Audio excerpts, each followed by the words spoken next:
एक मिनट कृतिका, हम भी तो देखें क्या बना रही हो भाई तुम। अरे वाह सर, स्केच बना रही थी, सोचा थोड़ी प्रैक्टिस कर लूं। वो हमारे फोरेंसिक वाले अंकल, मेरा मतलब है फोरेंसिक वाली टीम आजकल वैसे भी बहुत बिजी रहती है। अच्छा, ये सस्पेक्ट है या कार्टून कैरेक्टर? ये तो कोई बिना नाक वाला आदमी लग रहा है।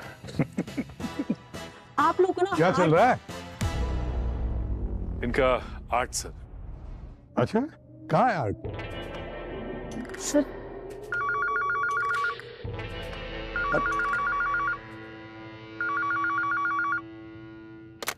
हेलो,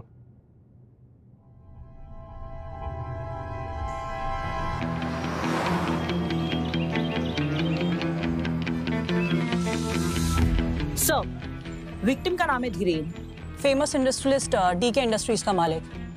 सर, आज सुबह जब ये हॉस्पिटल से डिस्चार्ज हुआ था तो एकदम ठीक था, लेकिन रास्ते में इसकी मौत हो गई।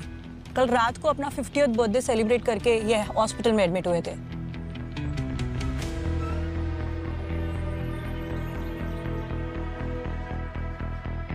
जब ये सब हुआ उनके साथ और कौन कौन था? सर, उनकी बेटी तृप्ति और उनका ड्राइवर रमेश।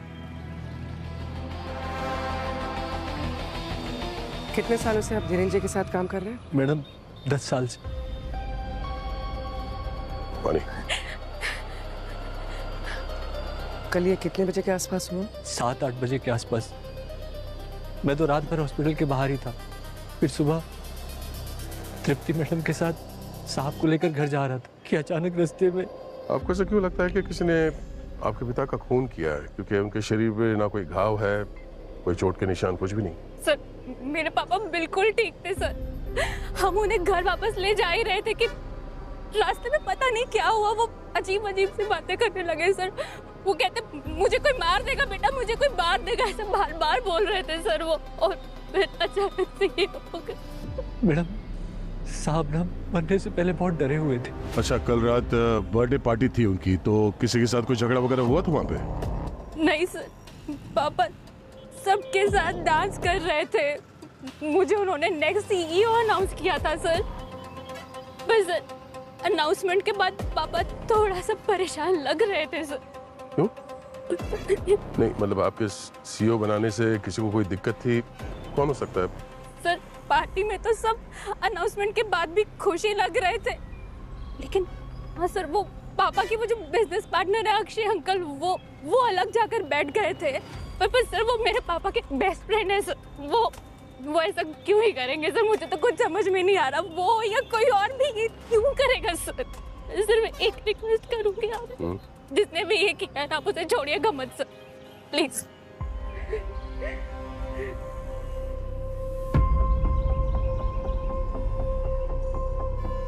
सर, मैं ये धीरेन की कॉल डिटेल्स निकलवाती हूँ। इस अक्षय से भी मिलना पड़ेगा। मैंने रोड के आसपास की सारी फुटेज चेक की, लेकिन कहीं कुछ नहीं मिला।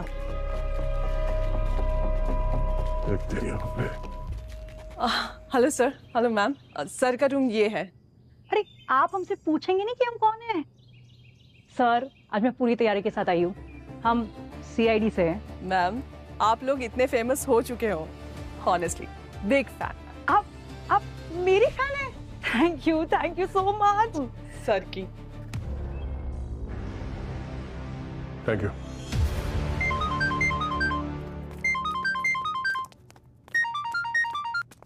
अब ये फोन रिकॉर्ड से पता चला है कि धीरेन को आखिरी कॉल अक्षय का ही आया था।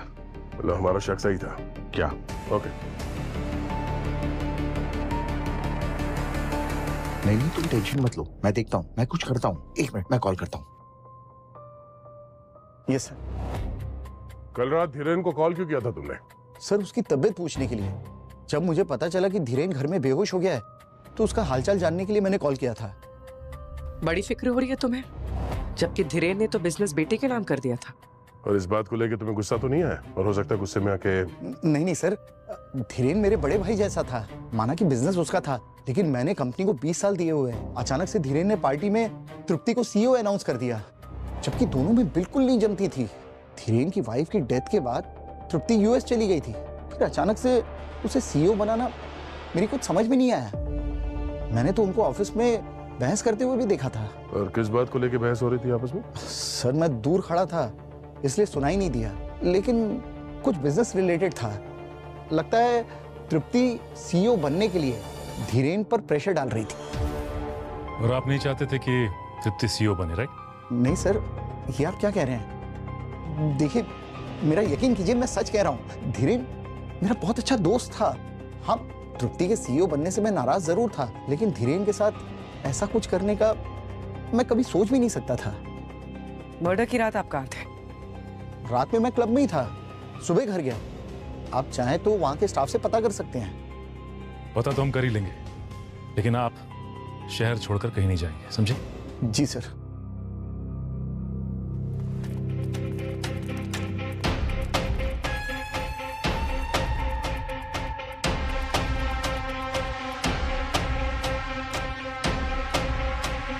उठा, फोन उठा। हेलो हेलो, अच्छा सुन, रुकिए रुकिए रुकिए रुकिए रुकिए, अरे रुक जाइए, रुक जाइए रुक जाइए। आप लोग अंदर नहीं जा सकते। क्यों नहीं जा सकते? हा? मुझे मेरे मैम से कंफर्म करना होगा। अरे रुकिए सर, अरे हमने कहा ना आप अंदर नहीं जा तुम अपना सकते। काम करो, हमें हमारा काम करने दो। अरे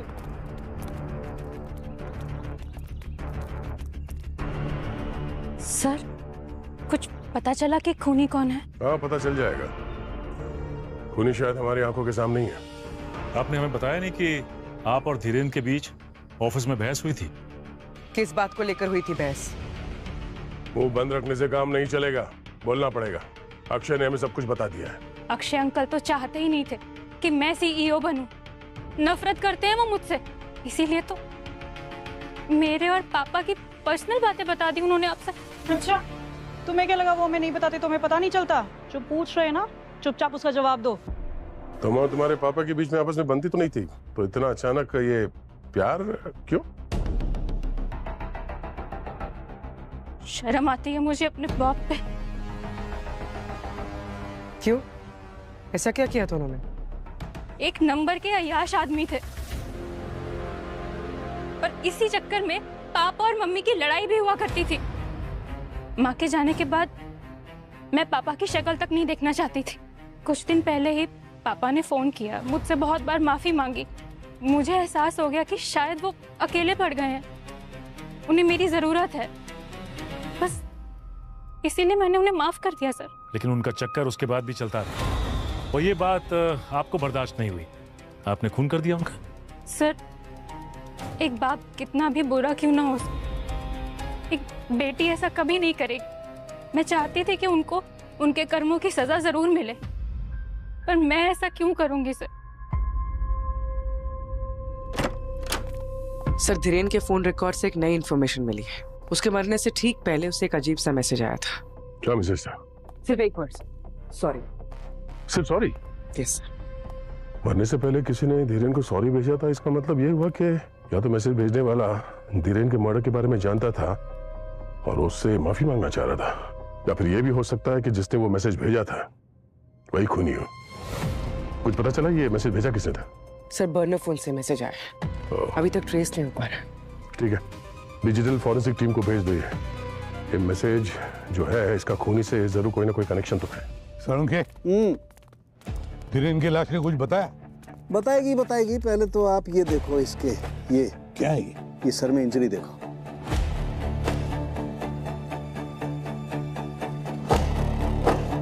मामूली सी चोट लगती है, शायद गिरने विरने की वजह से लगी होगी। लेकिन इस मामूली चोट ने ही कांड कर दिया। इसकी वजह से इसे ब्रेन हेमरेज हो गया। Brain haemorrhage? और सर, हॉस्पिटल वालों ने इन्हें ऑल ओके बोल के डिस्चार्ज कर दिया था, तो फिर अचानक ये ब्रेन हेमरेज कैसे? हॉस्पिटल वाले भी ठीक कर रहे हैं। कई बार क्या होता है कि ब्लड क्लॉटिंग स्कैनिंग में दिखाई नहीं देती है। मुझे लगता है कोई इंटरनल ब्लीडिंग हुई होगी जिसकी वजह से हेमरेज हुआ है। सरुखे, इंटरनल ब्लीडिंग हुई क्यों? ये अभी पता नहीं लगा, पता लगाना पड़ेगा। आप बोल रहे हैं ना ये छोटी चोट से भी हो सकता है।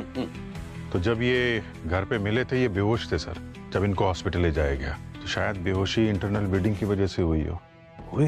और क्या पता ये चोट इन्हें खुद लगी है या जानबूझ के पहुंचाई गई है। अगर ये चोट किसी ने पहुंचाई है तो किसने पहुंचाई होगी चोट? सर धीरेन जी के साथ जो कुछ भी हुआ है उस पार्टी में ही हुआ होगा। एग्जैक्टली पता लगाना पड़ेगा पार्टी में कौन कौन मौजूद थे और क्या हुआ था उस पार्टी में।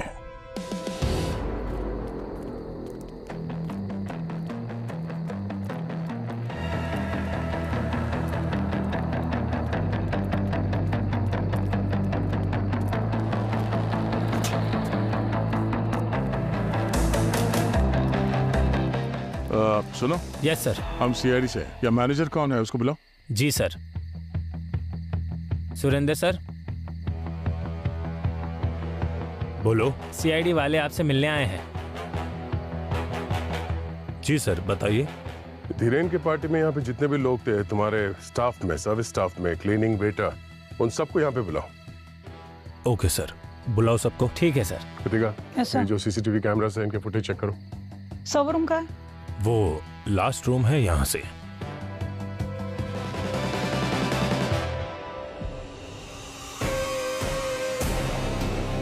धीरेन के पार्टी से जाने के बाद उसका किसी ने खून कर दिया। यहाँ पे पार्टी में किसी के साथ बहस हुई थी उनकी, या कोई झगड़ा हुआ था, चुपचाप बता दो। अगर छुपाने की कोशिश करोगे तो तुम लोग तकलीफ में आ सकते हो, इतना याद रखना। तुम्हारे पसीने क्यों छूट रहे हैं? बस गर्मी लग रही थी। बेटा जेल में इससे भी ज्यादा गर्मी लगेगी तुम्हें। जो पेट में है बाहर निकल। उस दिन उन दोनों को पार्टी से बाहर जाते हुए देखा था। वो दोनों कुछ बहस कर रहे थे। ये थे? यही थे। दूसरा आदमी इन पर बहुत गुस्सा कर रहे थे। क्या बात कर रहे थे, सुना तुमने? कुछ बेटी बेटी कर रहे थे। बेटी? सर सही देखिए।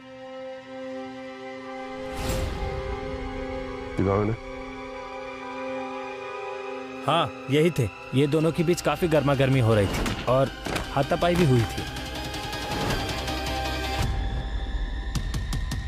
बुलाओ इसे ब्यूरो में। तुम्हारी धीरेन के साथ हाथापाई हुई थी या नहीं? हाँ। तो बता क्यों नहीं? मैं डर गया था, आप लोग सीआईडी है, अगर ये बात नहीं छुपाता तो आप सब मुझ पर ही शक करते। शक नहीं, अब पूरा यकीन हो गया है कि धीरेन को तुम नहीं मारा है। नहीं सर, मैं ऐसा नहीं कर सकता हूँ। बस मेरी धीरेन के साथ पार्टी में लड़ाई हुई थी। किस बात को लेकर लड़ाई हुई थी तुम्हारी? वो मैं आपको नहीं बता सकता। नहीं बता सकते मतलब? क्यों नहीं बता सकते? क्योंकि वो पर्सनल है। ओ हेलो मिस्टर अक्षय, अभी अगर दया सर पूछेंगे ना तो पिछले जन्मों की बातें भी बोलने लगोगे। जो पूछ रहे चुपचाप बताओ। सर धीरेन मेरे भाई जैसा था। वो मेरा बहुत अच्छा दोस्त भी था, लेकिन वो एक अच्छा पति नहीं था। उसके बहुत सारे अफेयर्स हुए थे और इन्हीं अफेयर्स की वजह से धीरेन और उसकी वाइफ में लड़ाई होती रहती थी। वाइफ की डेथ के बाद तो हाल बहुत बुरा हो गया। मैं हर बार उसे कवर करता था, लेकिन इस बार मैटर कंपनी का था। कंपनी का मैटर? क्या? उसका मेरी असिस्टेंट कनिका के साथ अफेयर था। Hello sir. Hello ma'am. Sir का रूम ये है। तो इस बात को लेकर लड़ाई हुई तुम लोगों की? नहीं सर, एक्चुअली मैंने कंपनी के अकाउंट से कुछ अमाउंट कनिका के अकाउंट में ट्रांसफर किया था ताकि ये बात बाहर ना आए। धीरेन को पता चला तो वो बहुत गुस्सा हो गया था। जब मुझे पता चला कि धीरेन हॉस्पिटल में एडमिट है तो मुझे बहुत बुरा लगा। मैंने उससे माफी मांगने के लिए उसे कार्ड, केक और फ्लावर्स भी भेजे थे। वो सब तो ठीक है, लेकिन कंपनी के फंड्स इधर उधर करना कानूनी जुर्म है, मालूम है ना? सर, इनके सारे बैंक अकाउंट अच्छी तरह से चेक करो। मनी ट्रांसफर वगैरह सब कुछ, सब पता चल जाएगा, समझे? सब पता चल जाएगा। देख वो सॉरी वाला मैसेज, उसके बारे में कुछ पता चला? सर उसने किसी पुराने मॉडल से वो मैसेज भेजा है, थोड़ा टाइम लग रहा है। जानबूझ के पुराना फोन इस्तेमाल किया ताकि आसानी से ट्रैक ना हो, वरना आजकल तो सब लोग स्मार्टफोन यूज करते हैं, कैमरे वाला। एक काम करते हैं, धीरेन के सारे कॉन्टैक्ट्स की लिस्ट बनाओ, देखो उनमें से किसी के पास इस तरह का फोन है क्या, पता तो चले कि ये सॉरी बोलने वाला है कौन। हाँ सारंगे, क्या खबर है? खबर ये है बॉस कि सोने के दाम गिर रहे हैं, इन्वेस्ट कर लो। बड़े अच्छे मूड में हो। कुछ बड़ा हाथ लगा क्या? बहुत बड़ा हाथ लगा है। तो दिखा ना। बॉस, डॉक्टर एकदम सही कह रहा था। हॉस्पिटल में ये बंदा एकदम हेल्दी था। मगर डॉक्टर साहब, आपने तो कहा था कि धीरेन की मौत ब्रेन हैमरेज से हुई थी। हुई नहीं थी, मौत करवाई गई थी। ब्रेन हेमरेज जैसे कुछ, मैं बताता हूं। इसकी मदद से करवाई गई थी। क्या ये? न्यूरोथ्रोम्बेक्स वर्जन 5। परसों की कड़ी मेहनत और मेडिकल रिसर्च से इसे बनाया गया है। सिर्फ 2 बूंद काफी है इसकी किसी भी इंसान की जिंदगी लेने के लिए। ऐसा क्या करता है केमिकल? सचिन, ये पूछो क्या नहीं करता है, मैं बताता हूं। यहाँ आइए, ये देखो, ये किसी भी इंसान की ब्लड वेसल्स को कमजोर कर देता है और उससे ब्लड क्लॉटिंग शुरू हो जाती है, ठीक वैसे ही जैसे किसी के ब्रेन हेमरेज के वक्त होती है। तो किसी ने जानबूझ के धीरेन को ये ड्रग दिया था? बिल्कुल। ये देखो, ये जो न्यूरोटॉक्सिक कंपाउंड है, इसकी वजह से इसकी ब्लड क्लॉटिंग की एबिलिटी खत्म हो गई थी। ये देखो कैसे अजीब से पैचेस दिखाई दे रहे हैं। बस मुझे भी शुरू में यही लगा था कि शायद इसे ब्रेन हेमरेज ही हुआ है। जी सर, ये ड्रग इतनी आसानी से किसी को भी दिया जा सकता है? सचिन, यही तो खासियत है इसकी। इसकी ना अपनी कोई स्मेल होती है, न इसका कोई कलर होता है, न कोई टेस्ट होता है। आसानी से किसी भी चीज में डिसॉल्व हो जाता है और कोई कलर भी नहीं छोड़ता। बिल्कुल नहीं। ये देखो,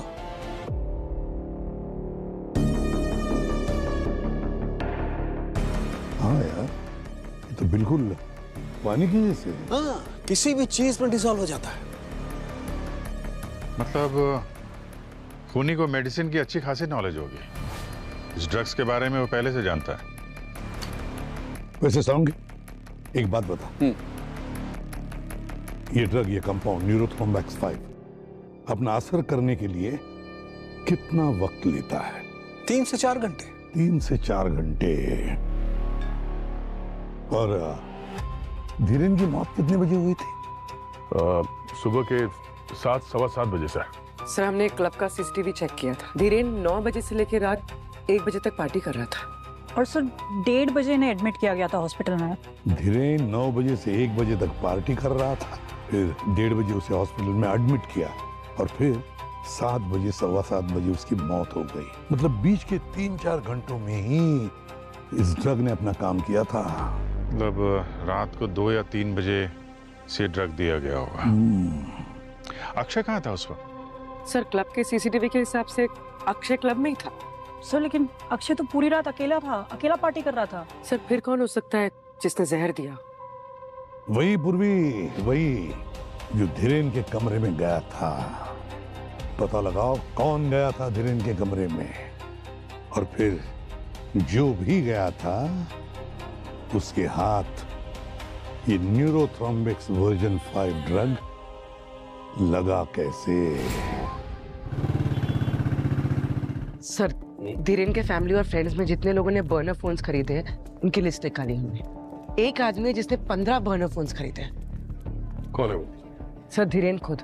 वो अपने स्टाफ को बर्नर फोन्स ही देता था। तो डिजिटल फॉरेंसिक को धीरेन के स्टाफ का फोन भिजवा देते हैं, पता तो चले कि ये सॉरी मैसेज भेजा किसने था।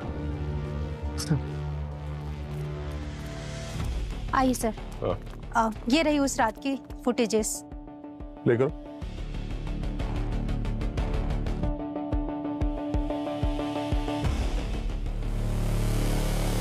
एक मिनट, ये पॉज करें। ये तो कोई औरत है। जरा और जूम हो सकता है इसमें? Yes. Kanika,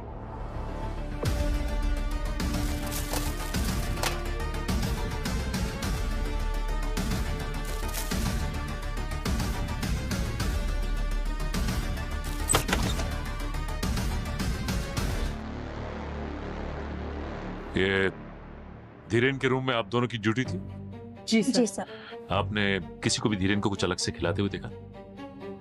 no sir, doctor ने सर को कुछ प्रिस्क्राइब किया नहीं था और हमने भी अपनी तरफ से कुछ नहीं खिलाया। अच्छा, तो फिर जहर किसने खिलाया? जहर? जी हाँ, जहर। धीरेन की मौत जहर की वजह से हुई थी। उसे किसी ने जहर दिया था हॉस्पिटल में। आपने किसी को देखा इन्हें कुछ अलग से खिलाते हुए, या फिर बाहर से कुछ मंगाया गया हो? हाँ सर, एक पार्सल आया था केक का, साथ में कार्ड और फ्लावर्स भी थे, लेकिन तृप्ति मैम ने तो सिर्फ फेंकवा दिया था डस्टबिन में। सर कहीं वो जहर उस केक में तो नहीं था? ये केक कहाँ फेंका आप लोगों ने? सर हॉस्पिटल का सारा कचरा गार्बेज एरिया में फेंका जाता है। ठीक है, आप लोग जा सकते हैं। Thank you sir. एक काम करते हैं। हाँ सर। गार्बेज एरिया चेक करते हैं।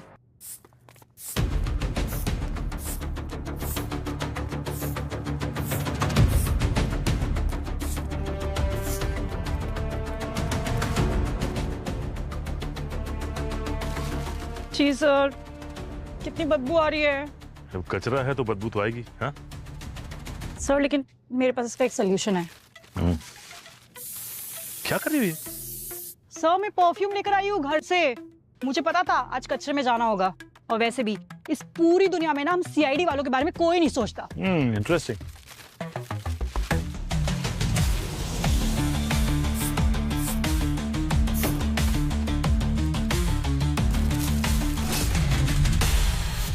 एक मिनट, ये धीरेन का रूम नंबर 417 था ना? हाँ सर। ओह,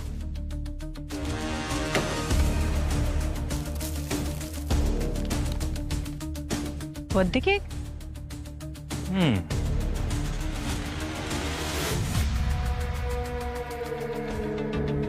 एक काम करते हैं, इसे फॉरेंसिक लेके चलते हैं। सर मैंने कुछ नहीं किया। I really love Dhiren. वो तो अपनी बर्थडे पार्टी में तृप्ति को हमारे बारे में पता नहीं वाला था। फॉर इन्फॉर्मेशन मैं आपको बता दूं कि उसने ऐसे 4-5 और लोगों को ही बोला है। और जब उसने तृप्ति को तुम्हारे बारे में नहीं बताया, तुमने उसका खून कर दिया। नहीं, ऐसा क्यों कह रही है? क्या कर रही थी तुम उस रूम में? मैं बस मिलने गई थी। अक्षय सर ने पैसे दिए थे हमारा अफेयर छुपाने के लिए। मैंने वो पैसे भी लौटा दिए थे। सर मैंने कुछ नहीं किया है सर, मैं सच में कुछ नहीं किया है। सुनूंगा सर। हाँ सर। हाँ दया, मुबारक हो। किस बात के लिए सर? अरे भाई, जहर मिलने की खुशी में वो केक जो तुम लोगों ने भेजा था ना दोस्त, जहर उस केक में नहीं था। तो इसमें खुशी की क्या बात है? अरे सुन तो लो पूरी बात यार। जहर केक में नहीं था, लेकिन जहर केक वाले बॉक्स में था। जहर केक में नहीं, केक बॉक्स में था? अब ये क्या चक्कर है सर? कि ऐसा तो नहीं कि जिसने भी वो केक वहां पे दिया था, हाँ, जहर उसके हाथ में हो जिसकी वजह से वो बॉक्स में लग गया? There you are. Right. ठीक है सर, थैंक यू। सर वो नर्स भी बता रही थी कि केक खुला डिलीवर हुआ था, इसलिए तृप्ति ने वो केक डस्टबिन में फेंक दिया था। पूर्वी, पता करो ये केक जहां से भी डिलीवर हुआ था वो बॉक्स खुला क्यों था?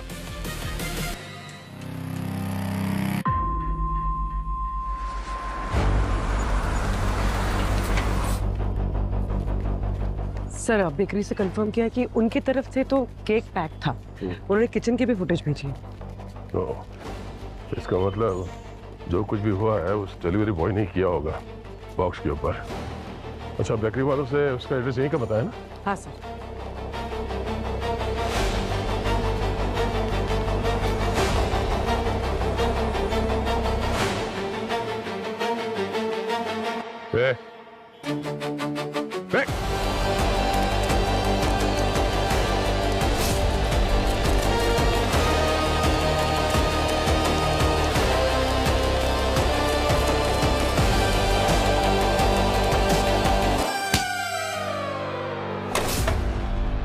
तुझे क्या लगा केक बॉक्स पे जहर लगा के तू निकल जाएगा? सर मैंने तो बस केक डिलीवर किया था। अच्छा, उस केक में जहर था जो तूने मिलाया था? जहर?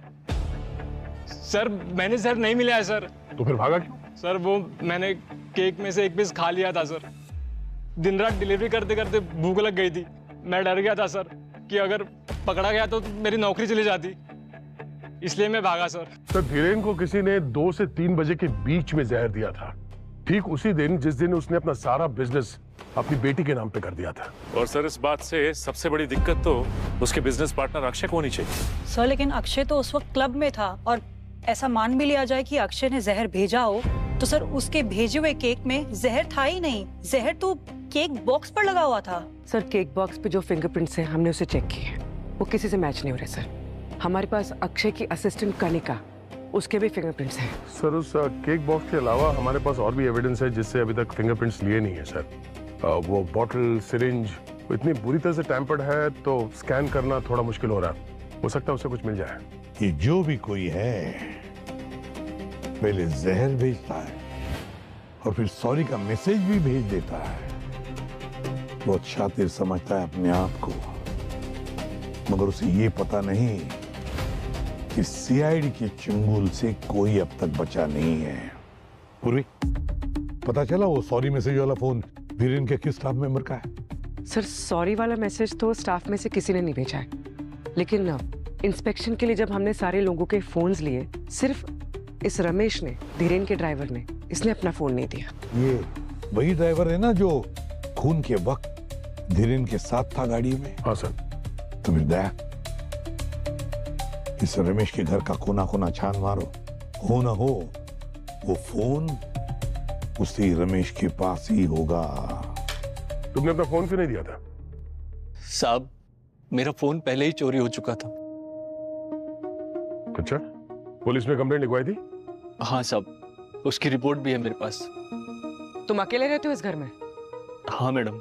अच्छा ये बताओ कि किसी को हॉस्पिटल में आते हुए देखा मिलने के लिए धीरेन से? नहीं साहब, हॉस्पिटल में कोई नहीं आया था, बस तृप्ति बिटिया ही थी उनके पास।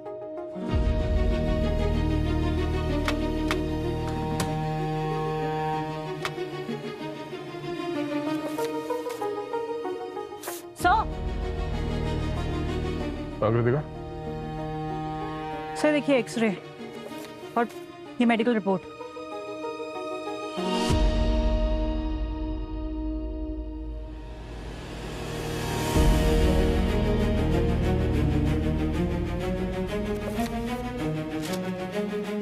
क्या ये? हाँ? इतने सारे महंगे कपड़े, ये धीरेन की वाइफ के मेडिकल रिपोर्ट तुम्हारे घर में क्या कर रहे हैं? ये कपड़े कहीं धीरेन की वाइफ की तो नहीं है? तुम्हारे पास कहां से आए? हाँ? साहब मैंने कुछ नहीं किया साहब, आप मेरा यकीन मानिए, मैं धीरेन साहब के यहाँ बहुत सालों से काम करता हूँ साहब। हमारे साहब की और मैडम की बिल्कुल नहीं बनती थी। हमारे साहब के बाहर बहुत सारी लड़कियों से बहुत सारे चक्कर चलते रहते थे। मैडम के जाने के बाद मैं उनका कुछ सामान यहाँ लेकर आया था, क्योंकि मुझे पूरा शक था कि मैडम की मौत में धीरेन साहब का हाथ है। अगर तुम्हें शक था कि धीरेन ने अपनी वाइफ को मारा है तो तुमने पुलिस को क्यों नहीं बताया? साहब हिम्मत नहीं जुटा पाया। मैंने सोचा था इस बार जब तृप्ति बिटिया आएंगी तो ये सब सामान उन्हें दे दूंगा, पर उससे पहले ही साहब ये देखो। और भाई साहब ये भी देखो। ये भी मतलब ये तो दोनों एक ही है ना? नहीं है, दोनों सेम नहीं है, दिखते सेम है, लेकिन ये स्कैन दो अलग अलग लोगों के हैं। ये वाला जो है ये धीरेन का है, ये वाला धीरेन का नहीं है, धीरेन की पत्नी का। क्या बात कर रहे थे उनकी? मतलब सर जिस ड्रग से धीरेन की वाइफ का खून हुआ है उसी ड्रग से ये धीरेन भी मरा है? एग्जैक्टली। और देखो दोनों का ब्लड क्लॉटिंग का पैटर्न सेम है, लेकिन ये धीरेन की पत्नी वाला जो स्कैन है इसमें खास बात है, बस धीरेन की पत्नी को किसी ने ये ड्रग आईवी ड्रिप के जरिए दिया है। IV drip? हाँ, मैंने बताया ना तुम्हें, इस ड्रग का कोई अपना कलर नहीं होता है, पानी जैसा होता है। तो बस आसान सी बात है, किसी ने आईवी ड्रिप में इंजेक्ट कर दिया और खेल खत्म। मतलब 4 साल के बीच में 2 खून हुए और दोनों खून का तरीका एक ही है। मतलब जिसने धीरेन को मारा उसी ने धीरेन की वाइफ का खून किया? सर जब हम लोग रमेश के घर पे गए थे घर की तलाशी लेने के लिए, तभी उसने हमें ये बताया था कि उसे शक था कि धीरेन ने ही अपनी वाइफ का खून किया है। और फिर अगर उसकी वाइफ की मौत ऐसे ही हुई है ब्रेन हैमरेज से, तो इसका मतलब तो यही हुआ ना सर कि धीरेन ने ही वो पॉइजन दिया उसे। और ये बात किसी को पता नहीं चली, किसी ने शक नहीं किया कि ये मर्डर हो सकता है, और इसीलिए ये बात पुलिस तक नहीं पहुंची। शक नहीं दया, पर किसी को पता तो चल गया कि धीरेन ने ही अपनी पत्नी को मारा है, और फिर उसकी पत्नी के खून का बदला लेने के लिए किसी ने धीरेन को भी उसी तरीके से मारा, न्यूरोथ्रोम्बेक्स V5 से। तो कुछ समझ में आया अभिजीत? न्यूरोथ्रोम्बेक्स V5 ड्रग तो वही इस्तेमाल कर सकता है जिससे ये ड्रग आसानी से मिल सकता है। मतलब खूनी हमारी आंखों के सामने था और हम उसे देख नहीं पा रहे थे। कोई ऐसा जो धीरेन की वाइफ के बहुत करीब थी। सर कहीं आप सब तृप्ति के बारे में बात तो नहीं कर रहे? एग्जैक्टली। तृप्ति ने अपनी मां के खून का बदला बाप के खून से लिया।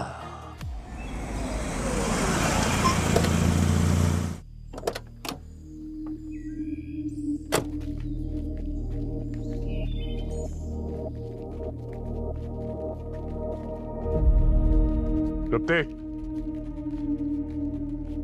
तृप्ति, कहाँ तुम? तृप्ति,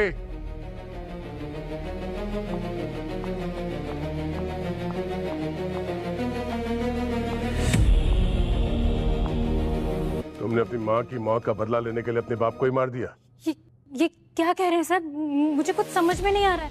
तभी समझ में आ जाएगा सब। घर की तलाशी लो चीजें।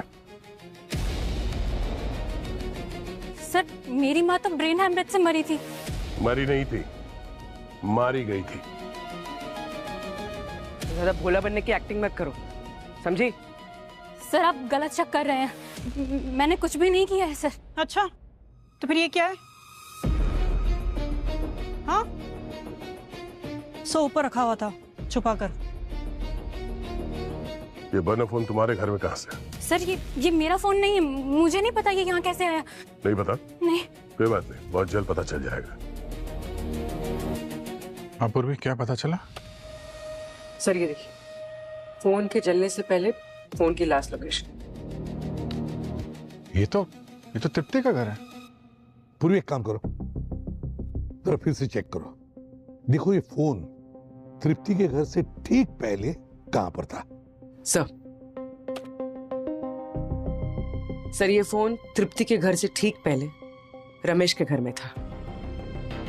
तो रमेश ने तो रिपोर्ट लिखवाई थी ना कि उसका फोन चोरी हो गया है। पर ये लोकेशन किस दिन का है? डेट देखो। 27 अप्रैल। और रमेश ने फोन चोरी होने की कंप्लेंट कब लिखवाई थी? सर 26 को। 26 अक्टूबर को फोन चोरी होने की कंप्लेंट लिखवा था रमेश, मगर 27 तारीख को बिल्कुल दूसरे दिन फोन उसी के घर में मिलता है। तो इस रमेश ने तृप्ति को फंसाने के लिए उसके घर में फोन रखा था। और वो ऐसा करेगा क्यों? बॉस। हाँ बॉस, ये सिरिंज आईवी की स्कैन रिपोर्ट आ गई है। तो क्या तृप्ति के फिंगरप्रिंट के साथ मैच होती है? तृप्ति से तो छोड़ो बॉस, कनिका, रमेश, अक्षय किसी से भी मैच नहीं होते। अरे पर सवाल तो अब भी वही है कि भले रमेश ने फोन उसके घर में छुपाया था, लेकिन जहर किसने मिलाया? देखो एक बात ध्यान रखो, ये जो ड्रग है ना बॉस, ये आसानी से नहीं मिल सकती है। ये हॉस्पिटल में भी आईसीयू में इमरजेंसी में ही मिल सकती है। ओह, तो अगर ये ड्रग इतना स्पेशल है तो फिर ये ड्रग हॉस्पिटल में काम करने वाले को ही मिल सकता है। और ये हॉस्पिटल में जो भी काम कर रहा है उसने ये ड्रग न्यूरोथ्रोम्बिक्स V5 हॉस्पिटल के स्टोरेज रूम में से ही छुड़ाया है।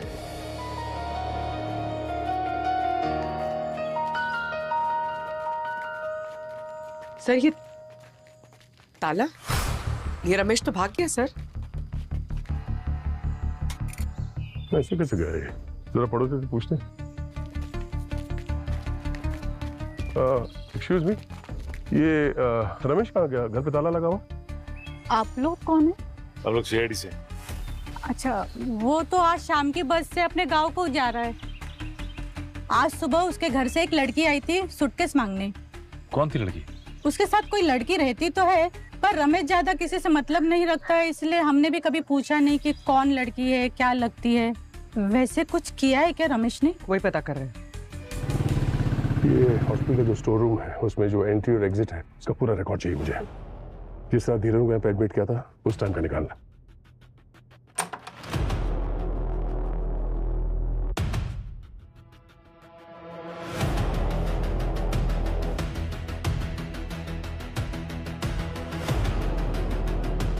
ये तो वही नर्स है जो उस रात धीरन के कमरे में ड्यूटी पे थी।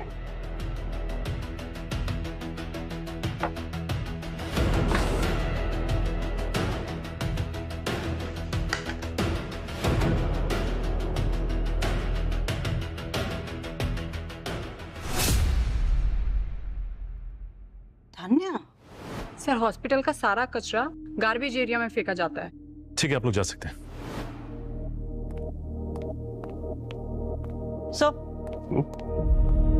सर ये स्टोरेज यूनिट में तानिया का आई कार्ड मिला है। तानिया का आई कार्ड स्टोरेज रूम में?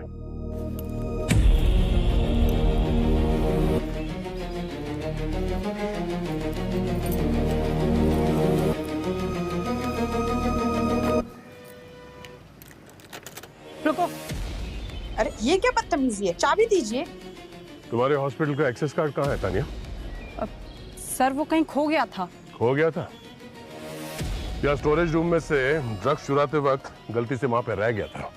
सर आप क्या कह रहे हैं, मेरी कुछ समझ नहीं आ रहा है। पर हमारी समझ में सब कुछ आ रहा है। क्यों मारा तुमने धीरेन को?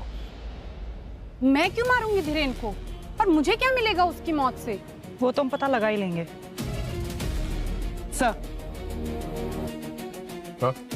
सर सारों के सर की रिपोर्ट आ गई है और इसके हिसाब से तानिया के कार्ड पे तानिया के फिंगरप्रिंट के अलावा एक और फिंगरप्रिंट है। और ये दूसरा फिंगरप्रिंट ये किसका है? ये वही फिंगरप्रिंट है जो रमेश के घर से हमें रमेश के सामान पे मिले थे। हाँ लेकिन पूरी मैम ये दूसरा फिंगरप्रिंट है किसका? अब ये तो रमेश ही बताएगा जिसके घर में रखे हुए सामान के ऊपर से हमें वो फिंगरप्रिंट मिला था।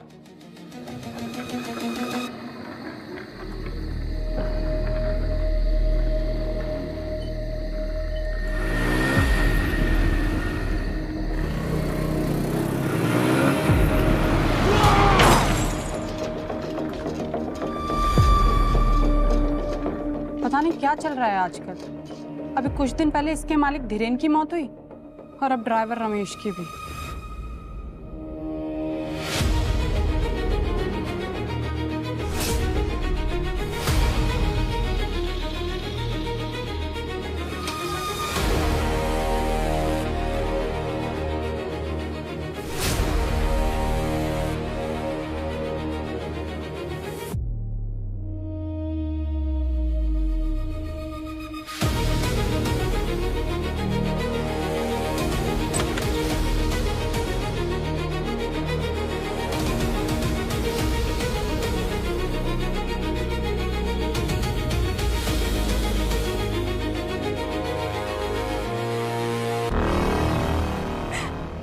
माफ कर देना पापा, मैं आपको इस सब में इन्वॉल्व नहीं करना चाहती थी। आपने मुझे सीआईडी से तो बचा लिया मगर खुद ही अरेस्ट हो गए।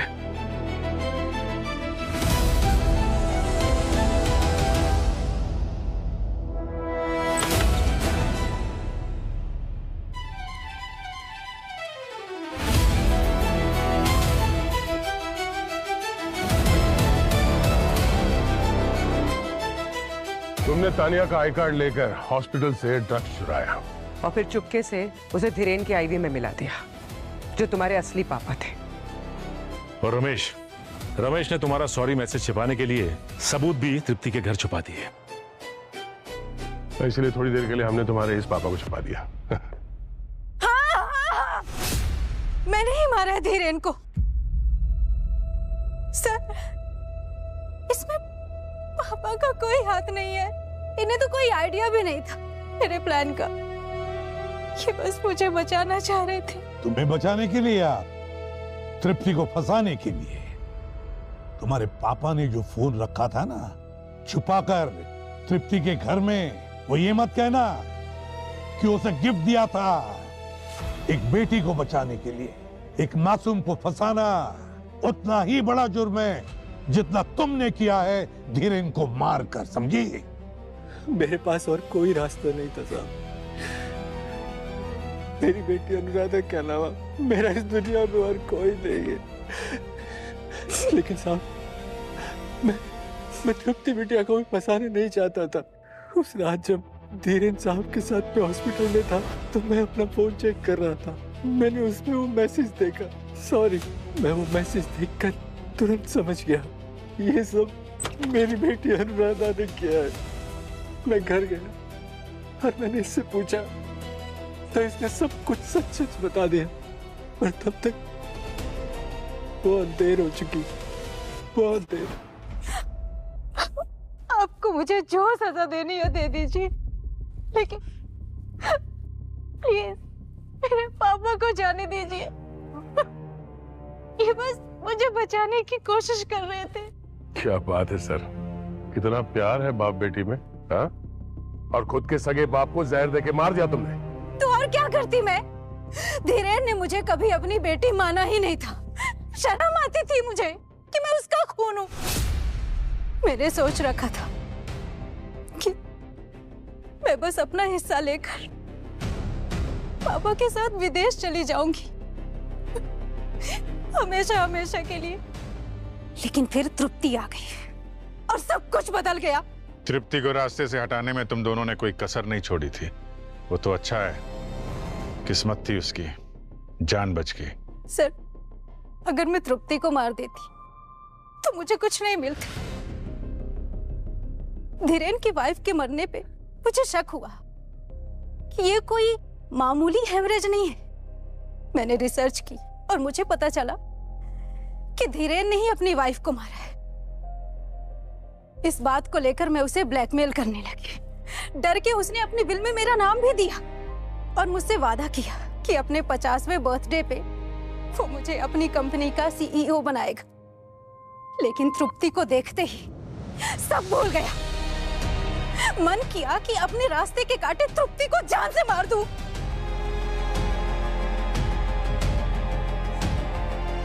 लेकिन फिर मेरे हाथ में कुछ नहीं आता। और अगर धीरेन मारा जाता है तो सारी प्रॉपर्टी उसकी तुम्हारे नाम हो जाती है। हाँ, एक को ऊपर भेज दिया और दूसरे को जेल भेजने ही वाली थी कि फिर आप लोग आ गए। जहां पे जुर्म होता है ना, सीआईडी वहां पे समय पे पहुंच ही जाती है। धीरेन तुम्हारा बाप, उसे बाप मानने में तुम्हें शर्म आती थी, मगर उसकी प्रॉपर्टी चाहिए थी। वाह वाह अनुराधा, मान लिया कि धीरेन ने जो कुछ भी किया गलत किया, मगर तुमने भी धीरेन को मारकर कोई सही नहीं किया। बहुत बड़ा जुर्म किया है तुमने, खून का जुर्म है तुम पर, समझी? अब जेल की सलाखों के पीछे दोनों चक्की पीसते बैठना जिंदगी भर। ले जाओ इन्हें। चलिए चलिए।